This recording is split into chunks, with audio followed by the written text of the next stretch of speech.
Sebelumnya selamat sore Pak. Kami mengucapkan terima kasih banyak kepada Bapak karena sudah meluangkan waktunya untuk kami. Sebelumnya perkenalkan, aku Indra Mulyawan. Ini ada Saya Yohanes Sekali Berpentas Duraya, biasa dipanggil Eta. Saya Marcelina Widayanto, biasa dipanggil Sally. Oke, tujuan kami ke perusahaan Bapak ini sebagai tugas UAS kami yaitu perilaku organisasi mengenai kepemimpinan. Jadi nanti bakal ada beberapa pertanyaan yang akan kami ajukan ke Bapak. Sebelumnya mungkin dari Bapak boleh memperkenalkan diri Bapak, kemudian jabatan serta memperkenalkan ini perusahaan apa. Kita mulai ya. Iya. Terima kasih kepada mas-mas dan mbak yang sudah datang ke kantor kami kecil ini. Hari ini di hari Kamis ya. Hari Kamis. Sebelumnya saya perkenalkan dulu, nama saya Hadi Fuad. Biasa dipanggil teman saya di sini Fuad saja.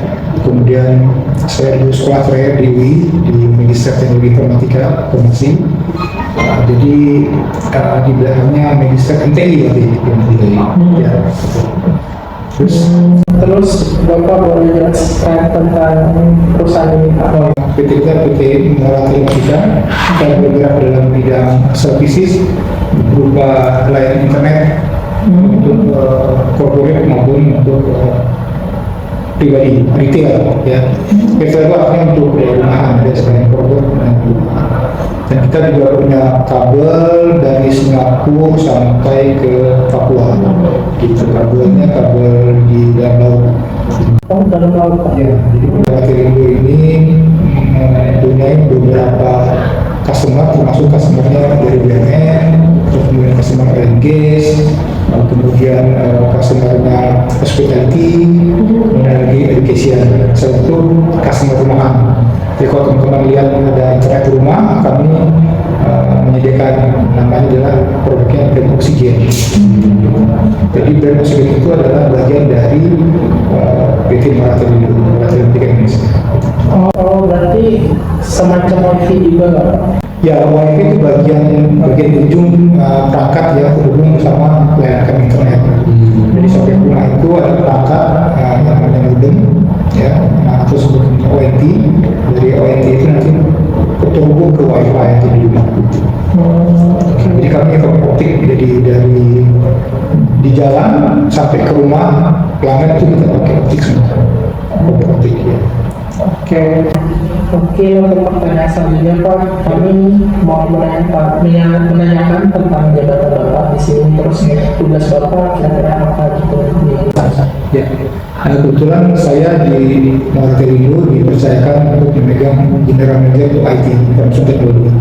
Jadi semua tim saya itu berjumlah sekitar 40 orang, itu dibagi dengan beberapa section, ada development itu untuk membuat software, kemudian ada lagi service, operating service itu untuk melayani user-user di beberapa di hotel, di kantor, kemudian ada lagi yang bergerak dalam cloud, data center. Itu demikian kita di posisi saya di PT Muara Indonesia.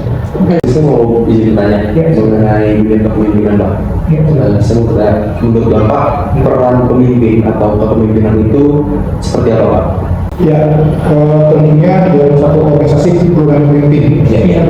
Kalau ada organisasi nggak ada pemimpin, kacau balau. Tentunya pemimpin itu dalam organisasi harus mempunyai beberapa kriteria. Dia harus demokratis, tidak otoriter, kemudian dia harus humanis, ya, harus bisa mendengarkan apa kebutuhan dari timnya dan punya visi dan misi dan selalu suka dengan perubahan. Otomatis pemimpin itu bisa berjalan dengan baik. Nah, pemimpin itu juga harus punya selain visioner, harus bisa coaching. Jadi bisa memberikan pelatihan kepada timnya, memberikan saran, ya, kemudian membantu solusi. Jadi bukan otoriter, tapi bentuknya demokratis atau humanis. Kalau boleh tahu, berarti Bapak di sini mengepalai berapa anggota Pak? 40 orang. 40 orang. Nah, untuk sekarang ini berarti 40 orang ini menurut Bapak sudah bisa dibilang menerapkan jenis kepemimpinan kepemimpinan tadi? Ya, alhamdulillah di tempat saya ini saya sudah menerapkan yang saya katakan, artinya humanis. Jadi saya tidak otoriter ketika ada masalah, ada problem. Saya bertanya kepada tim saya gimana. Nanti kita bersama-sama untuk berkumpul untuk membicarakan, karena teamwork itu nggak bisa bekerja sendiri, apalagi IT saling berkaitan. Sehingga kalau ada masalah kita kumpul, kita FGD seperti forum itu, ngobrol kira-kira masalahnya apa, tindakan kita apa, kalau kita ambil tindakan ini risikonya apa nanti, risikonya apa gitu. Jadi kita bentuknya humanis, demokratis, bukan otoriter. Jadi kalau otoriter bilang, oh ini kan kerjaan lu nih, lu kerjain lo, kita gitu. Kita bentuknya humanis, demokratis. Baik, jadi sudah berterapkan ya? Sudah saya terapkan di sini. Makanya yang bisa kalau kita otoriter itu yang bisa nggak banyak. Wah, saya tidak terbantu di perusahaan ini. Maka saya dalam setahun ini yang resign itu dalam 2 tahun bukan ada yang resign. Ya. Di sini ada yang 6 tahun, ada yang 5 tahun, ada yang 7 tahun. Semua kita sudah. Karena kita sifatnya timur, jadi lebih banyak bergotong royong dan masalah. Jadi bisa disimpulkan karyawan-karyawan sini juga nyaman lah ya, karena dia merasa otoriter gitu. Betul. Pimpinan kita juga mengajarkan kita seperti itu. Jadi pimpinan kita itu tidak ada ruang atau sekat ketika ingin bertemu, ya silakan bertemu. Jadi tidak perlu ada banyak meja, kalau ketemu harus izin ini nggak perlu. Jadi kalau kalian mau ketemu, ya langsung aja paksa ketemu. Memang kita diajarkan sebagai pimpinan kita. Pertanyaan selanjutnya itu, jelaskan strategi Bapak dalam memimpin karyawan sesuai dengan kepemimpinan yang dilakukan dalam Bapak. Ya, seperti yang saya katakan tadi itu, karena saya mencoba secara kepemimpinan humanis dan demokratis, berarti caranya tadi itu, kalau ada masalah, kita berkumpul, kita ngobrol apa yang bisa kita kerjakan, apa yang bisa kita bantu, sehingga mendapatkan solusi yang lebih cepat dan lebih bermanfaat. Itu cara strateginya. Jadi lebih banyak ngobrol, diskusi, saling bantu ketika bekerja itu. Jadi ketika ada problem, teman masalah nggak ada 3. Bahkan kita kalau ada problem teman masalah ketika jam kantor pulang kerja dia masih mengerjakan, kita bantu. Gitu. Maka saya pun bantu sampai selesai gitu. Itu sebenarnya ini. Berarti kalau kalian saja sih mengenai cara ini, cara kerja Bapak dalam keputusan tadi udah terjawab. Secara demokratis dan humanis juga ya. Gimana caranya supaya Bapak bisa mempengaruhi kinerja dari apakah melakukan pendekatan mungkin kalau kita baca ya Pak ada pendekatan melalui transaksional gitu. Jadi seperti apa Bapak? Biasanya saya buat yang namanya KPI. Ya, Key Performance Indicator. Nah dari situ teman-teman saya suruh buat apa saja pekerjaan yang akan dilakukan selama setahun. Nah dari pekerjaan KPI itu, dari pekerjaan yang membuat itu apa saja yang dikerjakan, kita bisa tahu nih, kita bisa ukur. Jadi kita bisa atur pekerjaannya sudah sampai di mana gitu. Strategi untuk mengukur atau melihat cara bagaimana tim kita bekerja gitu. Begitu kita buat KPI gitu. Jadi KPI ini maksudnya tuh job desk dari tiap orang gitu ya? Bukan job desk, tapi kalau job desk sudah jelas programmer. Cuma apa saja yang akan dikerjakan selama setahun. Dalam jangka waktu setahun. Ya, setahun itu sudah kita buat. Jadi nanti setelah setahun itu mereka tahu mengerjakan apa saja. Dan situ saya bisa menilai untuk tim saya seperti pekerjaan bagus atau enggak gitu. Karena nggak mungkin saya tiap hari ngeliatin mereka kerja kan, tapi dari target yang sudah dibuat di dalam Key Performance Indicator itu supaya tim saya kita ukur. Kalau tim saya bekerja atau tidak, begitu pendekatannya. Mungkin mau nambahin lagi Pak, dalam mengambil keputusan, kan Bapak bingung nih mau ngambil keputusan, tapi Bapak biasanya melibatkan yang bawahan Bapak atau yang sama atasan aja gitu? Di bawah saya kan ada level manager. Jadi di bawah GM, di bawah saya itu ada manager, di bawah manager itu ada asmen, di biasanya ada SVP, supervisor. Biasanya yang saya ambil itu yang manajernya aja, karena manajer kan membawahi beberapa orang, itu tidak perlu semua saya ambil. Karena kalau banyak orang itu jadi bias. Biarlah manajer ini yang akan nanti mewakili dari tim-timnya untuk menyampaikan. Kalau banyak orang jadi bias. Oh, Gitu sih. berarti mereka diskusi dulu yang kelompok ini ya. Di seksi saya diskusi, nanti manajernya saya ambil. Tarik saya manajernya. Gitu. Oke, mungkin pertanyaan terakhir dari saya. Yang terakhir kesannya. Untuk pertanyaan selanjutnya itu, selama menjadi seorang pemimpin, apa sih tantangan Bapak yang pernah dihadapi dalam perusahaan? Terus langkah-langkah solusi biasanya kayak gimana? Kalau boleh diceritain Pak? Tantangan ya. Ya. Tantangan terhadap tim saya berarti ya. Iya. Tantangan terhadap tim saya itu ya pertama mungkin teman-teman tuh kerja capek, akhirnya tidak tercapai. Karena capek, nah biasanya saya tidak pernah menerapkan yang namanya overtime di tim saya. Mendingan kalau saya pulang datang pagi sesuai dengan jadwalnya. Ya tidak ada yang overtime. Kenapa? Karena mereka butuh energi lagi untuk besok bekerja.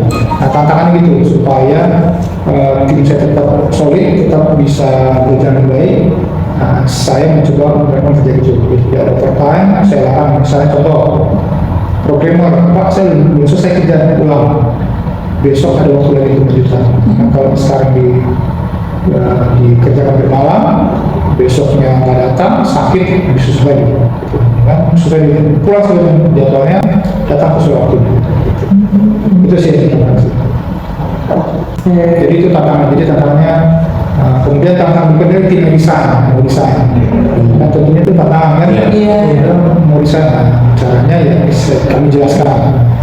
Alasannya kenapa mau desain, misalnya butuhnya apa, kalau misalnya kebutuhan terkait dengan pendapatan, nanti saya bawa ke HRD untuk membicarakan, mendiskusikan apakah bisa dipertahankan atau tidak tim saya. Itu sih tantangannya. Jadi pekerjaan yang mulai kendor, kemudian ada yang desain, itu tim desain. Itu sih jadi terakhir untuk jadi pemimpin di tim saya.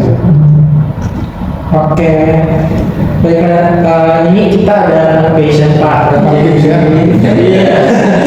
Jadi nanti kita bakal kasih pertanyaan ke Bapak. Nanti Bapak ada dua pilihan, tapi Bapak cukup pilih salah satu aja. Dulunya nggak boleh. Enggak boleh. Dulu pilihannya. Tapi ini kita terlepas dari saya terserah Bapak mau ini kaitan dengan kepemimpinan atau gimana. Ini saya rasa hubungan juga. Iya. Jawabannya ya apa tidak gitu ya? Bukan. Nanti ada dua opsi. Bapak pilih aja salah satunya. Contohnya misalkan di pulau pantai gitu. Oh gitu, siap. Siapa? Iya. Ini dia pertanyaan. Tiga pertanyaan aja Pak. Pertanyaan pertama, mendengarkan atau didengarkan? Dengarkan. Tim yang bagus atau profit yang bagus? Tim yang bagus. Teratur atau fleksibel? Teratur. Teratur. Iya. Fleksibel. Fleksibel. Oke, baik. Tapi boleh nggak sih Pak kasih alasan Bapak itu kenapa dari yang pertanyaan cepat tadi nih kayak mendengar atau didengarkan kenapa Bapak pilih itu? Ya, karena saya lebih suka mendengarkan keluhan orang dibanding saya didengarkan gitu. Karena dengan mendengar kita lebih bisa tahu suasana kita tuh apa. Iya.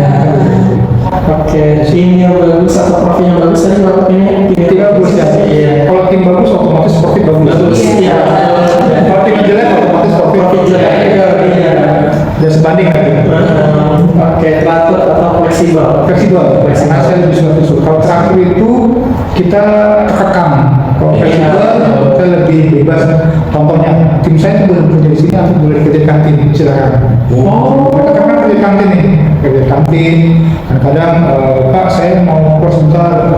Pokoknya saya nggak perlu dengan orang ini target KPI itu. Target KPI tercapai sudah. Makanya saya lebih fleksibel tidak teratur. Jadi mana boleh teman saya kerja dulu. Oke. Tapi boleh tahu nggak sih Pak, kalau dari KPI itu nggak tercapai itu bakal kena SP atau akan dikeluarkan atau Oh enggak, KPI itu berhubung nanti ketika mereka ada bonus.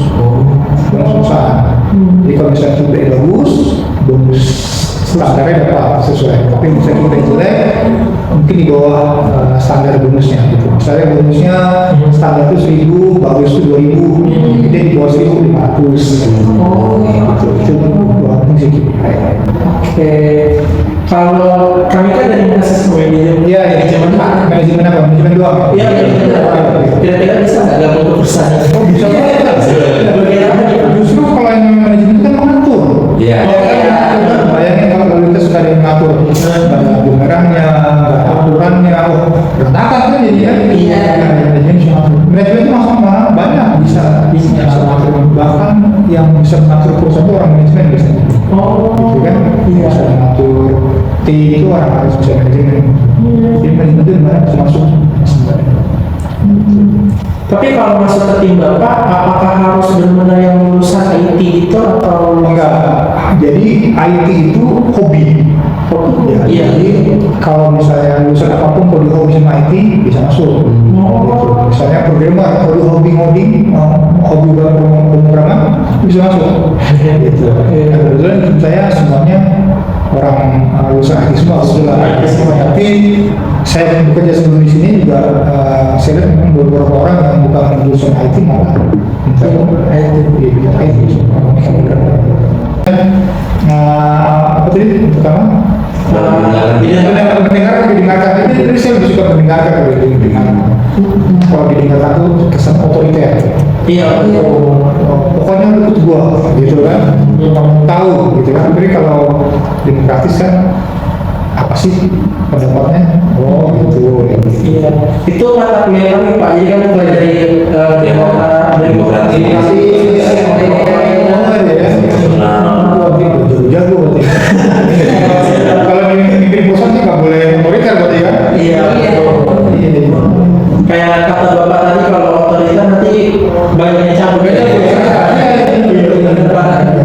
Saya dulu bekerja sebelum jadi di level ini sebagai staf itu punya atasan otoriter. Saya masalah lama 8 bulan kan. Karena tidak bisa bekerja sama kan. Nah, tidak mau mendengarkan saya ngomong tapi maunya dia didengarkan. Jadi kalau gitu Pak sejak ini nggak mau tahu saya pokoknya itu yang bahaya. Tekan banget ya Pak. Iya kayak pembagian itu. Oh iya. Mungkin ini terakhir Pak kita mulai dari ketiga. Oke. Mungkin lebih ke closing statement itu dari Bapak ada yang mau disampaikan buat mahasiswa buat kami. Closing statement ya? Iya. Closing statement dari saya untuk teman-teman mahasiswa tetap semangat belajar karena cita-cita itu nggak bisa datang hari ini tapi itu masa depan. Kemudian cita-cita itu harus dikejar, bukan hanya pilihan. Iya. Cita-cita itu harus punya dan harus dikejar. Nah, caranya adalah minimal punya skill. Ya, karena ketika teman-teman ini lulus pasti masuk dunia kerja itu harus punya skill, minimal skill. Jangan masuk kosong. Nah, skill itu bisa didapat dari kampus dan training biasanya dan belajar di internet. Jadi dari saya semoga sukses teman-teman semua, semoga menjadi calon-calon pemimpin bangsa, jadi anggota DPR atau pemimpin bangsa yang mengingat kita gitu, orang-orang yang pernah berbincang-bincang dengan kita. Demikian dari saya terima kasih. Terima kasih Pak. Mungkin untuk terakhir kali ini kita boleh dokumentasi. Oh boleh. Saya ajak kerja semua bro. Mungkin kan kalau